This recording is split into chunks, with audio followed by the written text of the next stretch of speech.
I'm Joey, I'm Jason. and this is Metal Monster Review. Today we're going to talk about a movie from 1975. It was a huge blockbuster film. Today we're going to discuss the movie Jaws. What can you say about this movie? There's been so many different knockoffs of this movie, and nothing holds up to this. What you got going on here is the plot going on here is this. You have a beach town who's being terrorized by a great white shark. And they bring in different experts for the sharks because these attacks are just horrific. And you see the panic that's going on with everybody during this time. Because being said this is a beach town, their economy is based off of tourists coming in to utilize the beach. Jason, what do you have to say about Jaws? You were just talking about how this small town's livelihood is the beach and tourism. And it just shows like more the mayor doesn't want nothing to do with this. It's not a shark, it's a boat. It's a boating accident and he's trying to put it under the rug and hide it until the shark just keeps coming back. Yeah, and it gets to the point where they have to do something. Exactly. He's thinking about the interests of the town, but from a financial standpoint. So what we have here is the local new sheriff, Chief Brody, it's his first summer there. He wants to close down the beach, and kind of really pisses off the local town officials plus the mayor because they're thinking about the tourism and bringing in money for their area. So they're thinking more of this from an economic point of view. So you have this guy here who's thinking about, hey, he's the chief of police. He's thinking about sheer public safety. He wants to close down the beaches. Now they agreed to keep the beaches open and then just put out more shark spotters. And you end up seeing some really horrific kills in this movie. And one in particular that I'm kind of driving to here is now, spoilers ahead. I'm just telling you now, spoilers are ahead. There's a kid on the raft, Alex Kittner, and he just gets devoured on the raft. And the scene itself's horrific because they had so many problems with the mechanical shark during the filming of this movie. And I love how they utilized different techniques to make you realize that the shark's there without physically showing him. As soon as that iconic music starts. By John Williams. That dun and it has just become synonymous. This movie was a huge blockbuster movie in the summer, and I don't know about you, I justify this as a horror movie for sure. Well, I do too. You have a lot of terrifying scenes in the movie. You have that creepy atmospheric music going on as well, and just the idea alone that you have this terrorizing shark that's just terrorizing this local town here. Just, swimmers and fishermen. Nobody can go out and do what they need to do in the water. And it was loosely based off true events that happened in the early 1916 or something, which is based off Peter Benchley's book. And a little bit of trivia here, Peter Benchley actually had a cameo in this movie, which I thought was pretty cool. Yeah, like you mentioned about the mechanical shark never worked half the time, and so they had to improvise. Like you mentioned, the music was the sign of the shark. Then they used, whenever they actually started hunting the shark, they shoot the shark with a rope, had a spear, and it had a barrel. Then the barrels were another sign that the shark was lurking around. Yeah, that was to give you an idea of what was underneath those barrels when the mechanical shark wasn't working. And at this point in time, you had another person get killed at the beach, so now they have to hire someone to kill the shark. And we get introduced to Robert Shaw's amazing character and portrayal of Quint. And what an awesome acting job he really did. You gotta love Quint. He's one of those guys you just want to hear what he's gonna say. You gotta see what he's gonna do next. And this guy's been a notorious shark hunter. And like I mentioned a moment ago, spoilers are ahead. Things don't pan out well for our friend Quint, to say the least. No, they don't. When Quinn's death is actually just one of the most gruesome things that you see in that movie Oh, for sure. that honestly, that whole movie, even to this day, it's still. If I watch it, it gives me fucking nightmares. And back when I was, I think, 16, one of my friends invited me to go with his family to the beach, and that movie, it wasn't happening. I didn't. I would go in that water just maybe up to my knees, and I could just hear the Jaws theme and see poor Quint spitting blood out of his mouth. I mean, And that's the thing about it. It's like this movie has had a lasting effect on people. and the sad thing is, this movie is only PG. I don't understand that. PG. I mean, this movie isn't no like hardcore blood fest, but when the shit happens, it's pretty. I mean, it's scary. It's not like Oh, absolutely. And after Quint gets killed and the ship is sinking and the shark comes through the ship and you see when it opens up its mouth, you can see just remains of what was Quint. And I'm thinking this has a PG rating. I mean, it's a great movie, but I'm thinking I'm kind of shocked by this. especially we're talking. Let's talk about it. The death of Quint, and it's you feel for her because Brody reaches for him and grabs his hand, but it slips off, and it's the look at Quint's face sliding down to doom. That shark's mouth's going, and he's kicking and screaming, And putting up the fight putting of the his fight, life. pulls his machete out, And there was nothing he could do. He was sliding into the jaws of death, literally. The shark leapt up onto the boat. The boat is sinking, the weight of the shark, and he's just sliding down right into its mouth, and there's nothing he can do. It's not like you can stand up and run the other way. You're done. And that was a terrifying scene. And another terrifying scene to me was when the third member of the party who was helping to hunt and kill the shark was in the cage in the water. And it's supposed to be an anti-shark cage, and this thing's getting its way through there. And it's really a terrifying scene when you sit down and actually just imagine what's really happening here. But Jaws has had a lasting effect.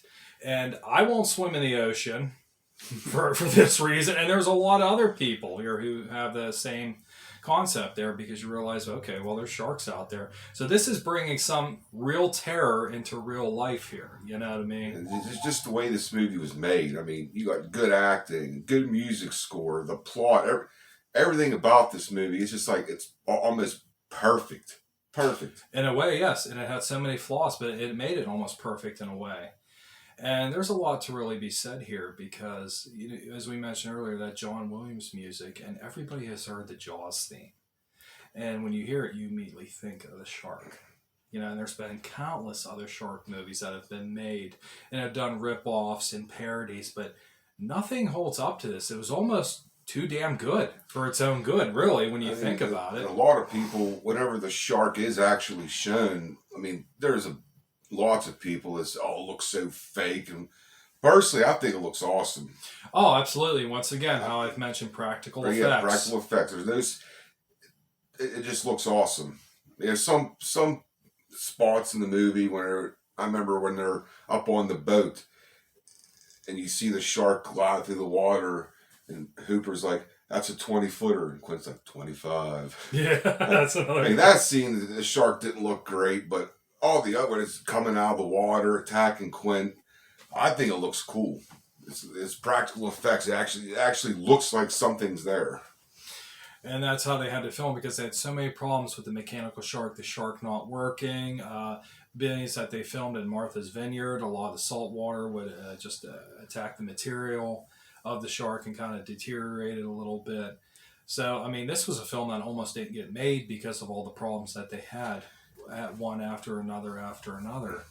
But and you were talking about the scene with Hooper in the cage, and some of them scenes they actually use live shark footage, but when they were getting the live shark footage, they actually got a smaller cage so it'd make the shark look bigger.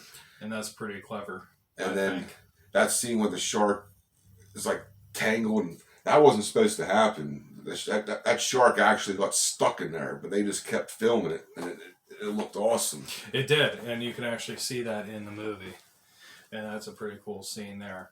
So there's a lot here about Jaws. I mean, just a lasting effect on it. I don't swim in the ocean after seeing this, and there's a lot of other people who do. When you think about it, they gave you. I was afraid to get in my goddamn pool at nighttime after watching Jaws. All you need is somebody going out there, dun dun dun, and it just kind of brings you into a little bit of a certain perspective there. But even the opening scene alone, with the girl swimming, and you just see all this thrashing around, her screaming bloody murder, and because she's swimming at night, she's all drunked up and she's swimming at night, and that's really a terrifying scene as well, and that's the opening scene of the movie. I know. They find the remains of the girl on the beach the next morning. Yeah, her boyfriend reported it that she was missing. They were at the scene looking for her, and they end up finding her arm washed up on shore. And it's just this ghastly horror because nobody was expecting anything like this. They were just kind of hoping maybe the problem will just go away on its own, but they have to take a course of action here. And it's really suspenseful up until the very end of the movie. I'd highly recommend seeing this film. Oh yeah, but I mean, if you enjoy going on your beach vacation, then you might not want to watch it because. So in other words, tell everybody, watch it before you go swimming if you've never seen this movie. Go to the beach first, have fun, then watch Jaws. Absolutely. And it even led to 3 more sequels, but nothing holds up to the first one. No, this really is a work of art. And it's actually a movie that almost didn't even get made. Yeah. And that's what I like about this. It's just utilizing these practical effects, which I've mentioned in the past so many times how much I respect and love. But you got a good story here. You got great acting, good special effects. And there's even little bits of comedy. Because I said Quint really plays his part good. Robert Shaw did an amazing job. One of my favorite things he says when Hooper's sitting there playing solitaire and Quint walks by, Hooper, quit playing with yourself. Absolutely. There's a lot of good one-liners there, you know what I mean?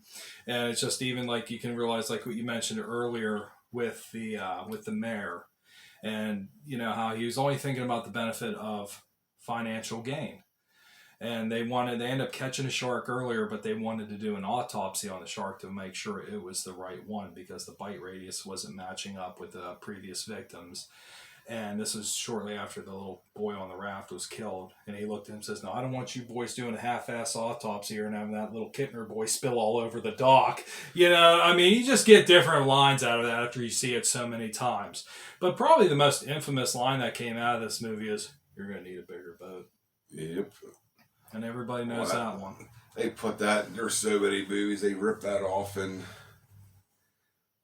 I think another famous line is at the end, "Smile, you son of a bitch." Yes.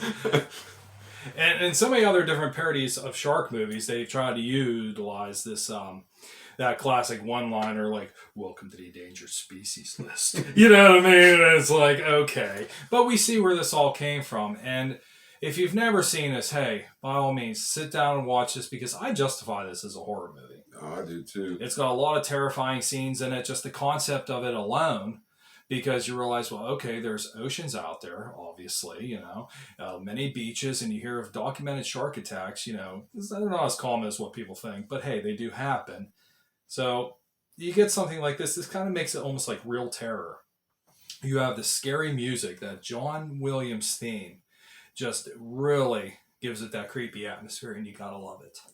It makes it even more terrifying. Is it's something that could actually happen? Yes, absolutely. I like when you have Hooper talking about his theory about a rogue shark, saying, "Oh, it's just a theory of mine, but if the food supply is good, it'll just keep coming back." And that part even is a little creepy. It's like that shark, people swimming, is just going to keep coming back. And when he's talking about sharks being like a miracle of evolution, really they haven't had a lot of change either. He just says all they do is swim, eat, and make little baby sharks. And that's it.